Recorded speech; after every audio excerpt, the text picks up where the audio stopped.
पंजाब में अमरिंदर सिंह को मुख्यमंत्री पद से हटाए जाने के बाद से ही चरणजीत सिंह चन्नी की अगुवाई में बनाई गई नई कांग्रेस सरकार के मंत्री आजकल काफी एक्टिव नजर आ रहे हैं। सभी मंत्रियों ने अपने अपने विभाग की जिम्मेदारी तय करनी शुरू कर दी है।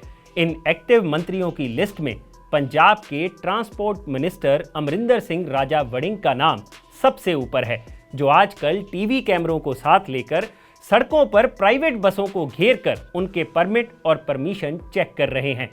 खामी पाए जाने पर इन बसों को इंपाउंड किया जा रहा है। नवंबर में इसी मामले को लेकर राजा वड़िंग ने दावा किया था कि सरकारों और माफियाओं के गठजोड़ से पिछले 14.5 साल में पंजाब रोडवेज को 6,600 करोड़ रुपए का नुकसान हुआ है, जिसकी जांच के लिए एसआईटी का गठन भी कर दिया गया है। लेकिन सवाल ये उठता है कि राजा वड़िंग की इस कार्रवाई का चुनाव से कोई संबंध है, और साथ ही आपको बताएंगे अमृतसर में हुई राजा वड़िंग और अरविंद केजरीवाल की इस मसले को लेकर मुलाकात के बारे में। तो आज बात होगी पंजाब की राजनीति से जुड़े इस अहम मुद्दे पर। नमस्कार, मेरा नाम है भूपेंद्र सोनी और आप देख रहे हैं अनकट। सबसे पहले बात करते हैं इस मामले में चल रही राजनीति पर। 8 दिसंबर को छपी एक रिपोर्ट के मुताबिक अपनी कार्रवाई के जरिए राजा वड़िंग ने 125 बसों के परमिट कैंसिल किए थे, जिनमें से 31 बसें किसकी थी? सही समझे आप, ये 31 बसें सुखबीर बादल या उनके परिवार की थी, जिनके परमिट मोटर व्हीकल एक्ट के सेक्शन 103 के तहत टैक्स ना पे करने के चक्कर में कैंसिल किए गए थे। अकाली दल के ही लीडर हरदीप सिंह ढिल्लों भी राजा वड़िंग की इस कार्रवाई को राजनीति से प्रेरित बता चुके हैं। 3,41,33,000 रुपया सारा ड्यू सी ऑर्बिट का, ਜਿਹੜਾ ਇਹਨਾਂ ਨੇ ਭਰਿਆ ਤੇ ਭਰ ਕੇ ਆ ਮੈਂ ਤੁਹਾਨੂੰ ਦਿਖਾ ਦੇਣਾ ਤੇ ਆ ਕਲੀਅਰੈਂਸ ਸਰਟੀਫਿਕੇਟ ਆ ਪਿਆ ਤੇ ਆ ਇਹਨਾਂ ਨੇ ਪੈਸੇ ਭਰੇ। ਇਹ ਭਰ ਕੇ ਉਹਨਾਂ ਨੇ ਕਲੀਅਰੈਂਸ ਸਰਟੀਫਿਕੇਟ ਲੈ ਕੇ माणयोग हाई कोर्ट का दरवाजा खड़खटाया। सरदार अवतार सिंह जी हैनरी साहब करतार बस सर्विस 2 करोड़ तो उत्ते उन्होंने टैक्स ड्यू आ। सरदार कुशलदीप सिंह जी ढिल्लों साहब 1 करोड़ के करीब टैक्स ड्यू उन्होंने ड्यू आ अपना ग्रीन रोडवेज का। न्यू प्यार बस सर्विस जसवीर सिंह डिंपा जी अमृतसर तो उन्होंने टैक्स ड्यू आ। PRTC उन्होंने भी परमिट रद्द करो। 450 के करीब PRTC का टैक्स ड्यू आ, 450 करोड़ ते रोडवेज का टैक्स ड्यू आ। ओदा मैनू एग्जैक्ट अमाउंट नहीं पता ते उन्होंने भी परमिट रद्द करो। हुण सवाल की गल तां ना भी जे वाकई तुसीं सही मंत्री हो, इंसाफ करते हो, अज उन्होंने सारे दे परमिट रद्द करो।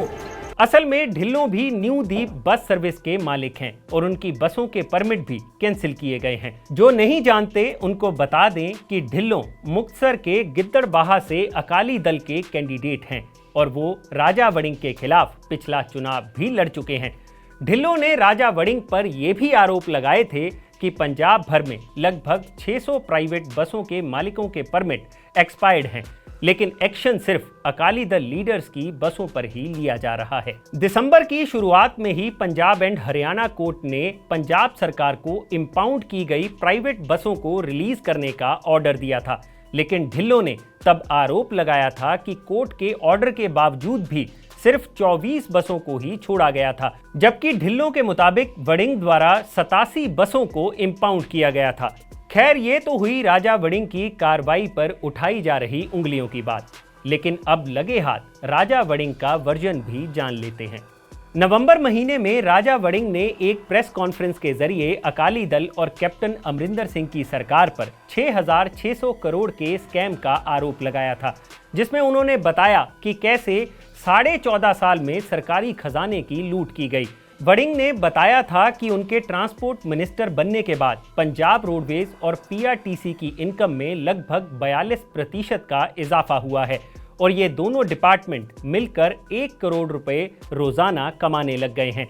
जिसके बाद उन्होंने कहा कि अकाली दल और अमरिंदर सिंह की सरकार 5,220 दिन चली। इस हिसाब से देखा जाए तो ये लूट 5,220 करोड़ रुपए की बनती है। वड़िंग ने आगे कहा कि पिछली सरकारों ने Punjab and Haryana high court द्वारा 2012 में illegal extension in multiple permits पर दिए ऑर्डर को अच्छे से इंप्लीमेंट नहीं किया था, लेकिन उन्होंने इस पूरे ऑर्डर को 100% लागू किया और 680 इल्लीगल परमिट्स कैंसिल किए, जिससे सरकार को रोजाना 42 लाख रुपए का प्रॉफिट होना शुरू हो गया। इस हिसाब से अगर इस ऑर्डर को 2012 में ही सही ढंग से लागू कर दिया जाता तो सरकार को 3285 दिन में 42 लाख रोजाना के हिसाब से 1380 करोड़ रुपए का नुकसान ना होता, यानी कुल नुकसान 6600 करोड़ रुपए का। हालांकि अमरिंदर सिंह की सरकार को निशाने पर लेकर वो कांग्रेस की ही छवि को नुकसान पहुंचा रहे हैं। यही नहीं, बसों के मामले को लेकर राजा वड़िंग ने अरविंद केजरीवाल से अमृतसर में उनके होटल में बात भी की, जिसमें उन्होंने केजरीवाल को बताया कि कैसे बादल परिवार की इंडो कैनेडियन बस पंजाब से चलकर दिल्ली एयरपोर्ट तक जाती है और आने जाने का 50,000 का खर्चा निकालकर हर चक्कर 2.5 लाख रुपए कमाती है, जबकि दिल्ली सरकार द्वारा पंजाब की सरकारी बसों को एयरपोर्ट पर जाने से रोका जा रहा है। उन्होंने ये भी बताया कि कैसे इंडो कैनेडियन बस के पास कॉन्ट्रैक्ट कैरियज के तहत चलने का परमिट है, लेकिन वो अपनी बसों को स्टेज कैरियज की तरह चलाते हैं। यानी टैक्स तो वो कॉन्ट्रैक्ट कैरियज की तरह दे रहे हैं, लेकिन फायदा स्टेज कैरियज का लिया जा रहा है। 1.5 लाख रुपया up to the airport and उधर से भी 1.5 लाख रुपया, इट्स ऑल टुगेदर 3 लाख रुपया पर बस। But Indo Canadian only belongs to अकेली बादल ही उसको चलाते हैं साहब, और 3 लाख रुपया उसमें 50,000 खर्चा निकालने तो 2.5 लाख रुपया उनकी एक बस बचा रही है। जिनको नहीं पता उनको बता दे कि कॉन्ट्रैक्ट कैरियज के तहत चलने वाली बस एक टूरिस्ट बस की तरह होती है, जो एक जगह से चलकर सीधे अपने डेस्टिनेशन पर ही रुकती है। वहीं स्टेज कैरियज बसें आम बसों की तरह होती हैं, जो रास्ते में भी बस अड्डों से सवारियां उतार या फिर चढ़ा सकती हैं। इसी के चलते इनका टैक्स भी ज्यादा होता है। राजा वड़िंग की बात सुनकर अरविंद केजरीवाल ने मिलकर एयरपोर्ट से पंजाब तक बस चलाने की बात भी कही। टोटल 115 बसें इंपाउंड की है, 230 का इन्होंने चालान किया है।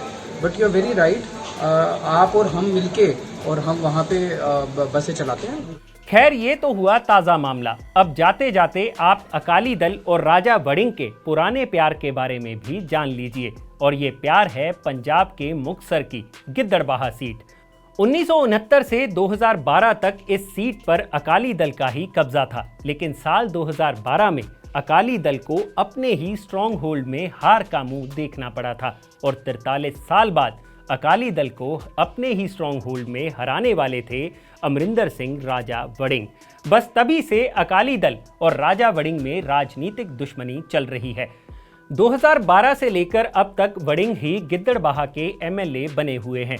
हालांकि साल 2019 के लोकसभा चुनाव में वड़िंग को हरसिमरत कौर बादल ने 21,772 वोटों से हराया था। तो ये है फिलहाल पंजाब में चल रहे बसों के खेल और उनके परमिट कैंसिल का पूरा राजनीतिक खेल। वीडियो थोड़ा लंबा हो गया, लेकिन सार पूरा है। और अगर आपको ये सार समझ आया हो तो इस वीडियो को लाइक और शेयर जरूर करिए, और जानकारी से भरे ऐसे ही और वीडियोस देखने के लिए सब्सक्राइब करें हमारा चैनल अनकट।